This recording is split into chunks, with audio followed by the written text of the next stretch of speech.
ಕೇಂದ್ರ ಸರ್ಕಾರದ ಅಗ್ನಿವೀರ್ ಯೋಜನೆಗೆ ನೆರವಾಗುವ ಬಾರ್ಕೂರು ಹನೇಹಳ್ಳಿ ಶಾಲೆಯಲ್ಲಿರುವ ಕೋಟಿ ಚೆನ್ನಯ್ಯ ಸೇನಾ ಆಯ್ಕೆ ಪೂರ್ವ ತರಬೇತಿ ಶಾಲೆಯಲ್ಲಿ 5ನೇ ತರಬೇತಿ ಪಡೆದ ತಂಡದ ಬೀಳ್ಕೊಡುಗೆ ಸಮಾರಂಭ ಜರುಗಿತು.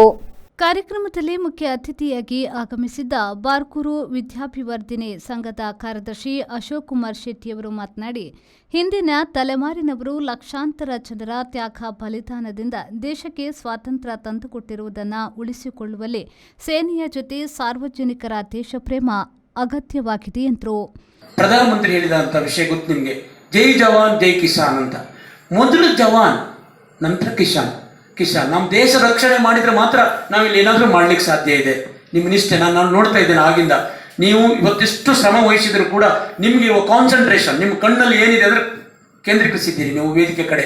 ಪ್ರತಿ ಸಂದರ್ಭದಲ್ಲಿ ನಾನು ನೋಡ್ತೇನೆ ನಿಮ್ಮ ಶಿಸ್ತು ಇದೆಲ್ಲ ಬಂದದ್ದು ಹೇಗಂದ್ರೆ ನಿಮ್ಮ 4 ತಿಂಗಳ ಕಾಲ ನಿಮ್ಮ ತರಬೇತುದಾರರು ಗ್ರೇಟ್ ಅವ್ರು ಮಾಡಿದ್ದಾರೆ. ನಮ್ಮ ಇಲಾಖೆ ಮತ್ತು ನೀವು ಯಾವುದೋ ಊರಿಂದ ಬಂದಿದ್ದೀರಿ. ಇಲ್ಲಿನವರು ನಾನು ಕೇಳಿದ್ದೇನೆ, ಬಹಳ ಜನ ಇಲ್ಲಿಯವರಿಲ್ಲ, ಉತ್ತರ ಕರ್ನಾಟಕದವರು ಇದ್ದೀರಿ. ನಿಮ್ಮ ಬಾರ್ಕೂರಿನ ವಿಷಯ ಗೊತ್ತಾ? ಇದು ಪವಿತ್ರವಾದ ಸ್ಥಳ. ನೀವೆಲ್ಲ ಬೇರೆ ಕಡೆ ನೋಡಿದ್ದನ್ನ ಹೇಳಿದರು ವರದಿಯಲ್ಲಿ. ಇನ್ನೊಂದು ದಿವಸ ಆದರೂ ಬಂದು ಬಾರ್ಕೂರು ನೋಡಿ. 365 ಟೆಂಪಲ್ಸ್. ಒಬ್ಬ ರಾಜ ದಿನಕ್ಕೆ ಒಂದೊಂದು ದೇವಸ್ಥಾನಕ್ಕೆ ಹೋದ್ರೆ 365 ದೇವಸ್ಥಾನದಲ್ಲಿ ಪೂಜೆ ಮಾಡಲಿಕ್ಕೆ ಅವಕಾಶ ಇರುವಂತ ಒಂದು ಊರಿದ್ರೆ ಅದು ಬಾರ್ಕೂರು ಮಾತ್ರ. ಅಂತ ಒಂದು ಪವಿತ್ರ ಸ್ಥಳದಲ್ಲಿ ಮಣ್ಣು ಬಹಳ ಪವಿತ್ರವಾದ್ದು. ಈ ಶಾಲೆ ಗೊತ್ತಾ ನಿಮ್ಗೆ? ಹತ್ರ 100 ವರ್ಷ ಇತಿಹಾಸ ಇರುವಂತ ಈ ಒಂದು ಪ್ರಾಥಮಿಕ ಶಾಲೆ. ಇಲ್ಲಿ ಈ ಶಾಲೆ ಇನ್ನೂ ಇದೆ, ಪಕ್ಕದ ಹೈಸ್ಕೂಲ್ ಅಲ್ಲಿ ಅದು.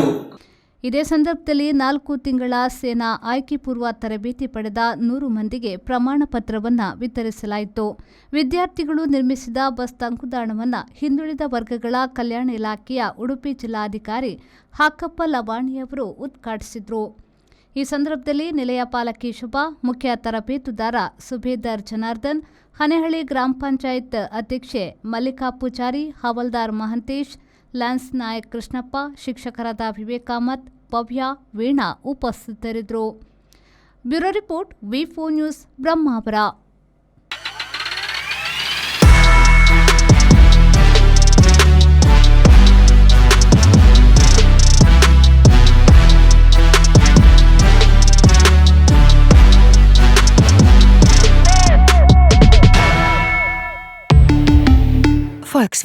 Volkswagen Mangalore, Airport Road, Yeyadi, Mangalore. Volkswagen.